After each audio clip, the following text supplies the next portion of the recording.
मित्रांनो, तुमच्याकडे देखील जर कलिंगड किंवा खरबूज पीक असेल आणि तुमच्या प्लॉटमध्ये देखील वेलींची अचानक मर होत असेल तर हा व्हिडिओ पूर्ण पहा, कारण या व्हिडिओमध्ये अतिशय थोड्या वेळामध्ये तुम्हाला या समस्येचं समाधान सांगणार आहे.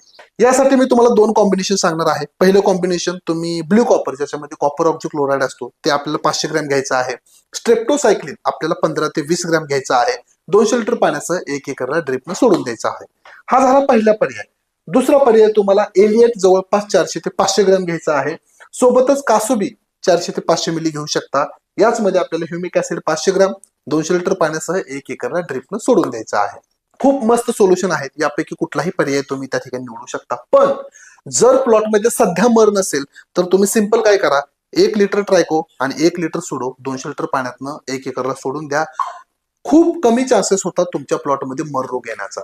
म्हणजेच हा एक प्रिव्हेंटिव्ह पर्याय आहे तुमच्या प्लॉटमध्ये मर रोग नसताना. पण मर असेल तर तुम्हाला रासायनिक उपाय करणं खूप गरजेचं आहे. चला तर मग माहिती कशी वाटली कमेंट्स बॉक्समध्ये नक्कीच सांगा. अशाच नवीन व्हिडिओसाठी आमच्या कृषी डॉक्टरला फॉलो करायला विसरू नका. धन्यवाद.